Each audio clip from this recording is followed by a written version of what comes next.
Hi everyone, in this video I'm going to be demonstrating how to draw line and shape in the non-objective style of drawing. Non-objective meaning no object, so it is line and shape that turns into pattern and can create something very beautiful. So I have the pens here I'm going to be using. You can also use marker, graphite pencil, but it just is a lot freer if you use something that you can't erase. And then what I've already done is, I have a tendency to do this every time I'm using marker, is I test them to see if they're dry or not. That's a good tip. So the first thing I want to do is not really think about it at all. I know that the non-objective style is the use of all different line types, organic, geometric, implied. And the whole point of non-objective drawing is to not think about it. It's just nice and relaxing. Right now what I'm doing is organic line, and I'm turning the line into shape because I'm connecting the line. And then maybe in some areas I want to make some of the sections kind of more three-dimensional and have more of a bold space, so I can go in here and kind of make them a little bit wider if I wish. And then once I change the color, I will go in and change the direction of line, the type of line. So keep in mind there are 3 line types and 3 line directions that I'm going to be focusing on. The line types are organic, which is curvy, geometric, which has straight edges only, and implied line, which looks like this. That is a line that is not connected, but it's implied because it looks like a line, but it's not actually a line, right? Because it's not connected.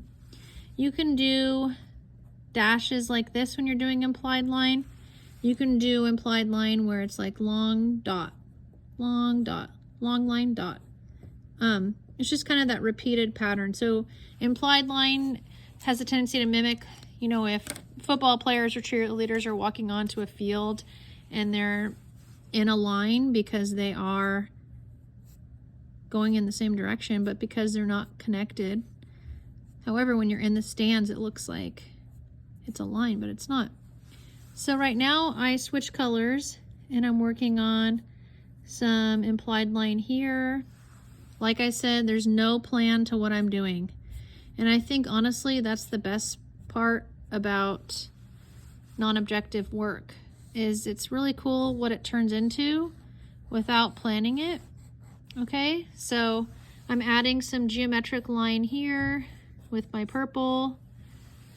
The color scheme doesn't have to mean anything. It can if you want it to, but I just kind of chose a cool color family and then I added purple into it. So now I'm going to go ahead and add some more geometric lines, maybe some accented spaces. And then here's an organic, and just kind of play around and then see what you come up with. This is almost like a professional way of doodling. It's just fun. A lot of work I've done, a lot of my portfolio consists of non-objective work. And this is something I did a lot of in high school. I loved just sitting there. It helps me listen. And it's just nice to not have a plan. It's nice to create art without having any type of goal or criteria you have to stick to. It's just very freeing, at least for me. Some people might try to do implied line and organic and geometric and think, oh, okay, this is kind of difficult because I have no idea what to do. But the second you kind of let go of that expectation and just start doing random stuff like this, it feels a lot better. So now what I want to do is I want to go in and kind of say, okay, have I done all the line types and all of the line directions? Okay, so right now I'm going to throw in some diagonal line work because I feel like I have some diagonal, but maybe not intentionally enough. So I'm going to put that in here, because why not? This just creates variety, right? And right now I'm going through and I'm kind of creating balance in my work by putting in diagonal lines across and around the whole entire composition of space. Okay, so do I have diagonal lines? Yes. Do I have organic lines? Yes. So that's one line type and one line direction, the direction being diagonal. And then do I have geometric line work? Yes. Do I have geometric in a horizontal fashion? Yes, that would be the line direction.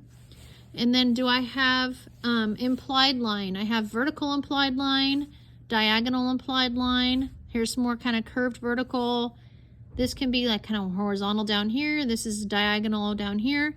So maybe I need to add in a little bit more of my horizontal line work, because there is, even this is counted as like a diagonal. So what you want to have is diagonal, horizontal, and vertical, just to create variety for the line directions.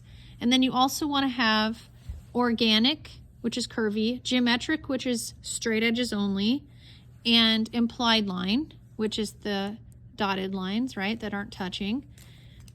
So now I want to go ahead and add in a little bit more horizontal. I'm going to add some geometric horizontal in here. And it's kind of amazing what it'll do with the space when you're done.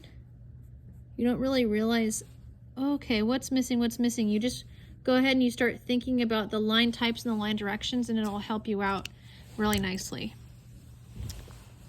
I hope you've enjoyed this video. This should be helpful to figure out how to kind of just create the world of non-objective drawing, and go ahead and start on just kind of like a freer way of creating a little piece of artwork. This is just done on a regular printer paper with no expectations and no stress and no worries.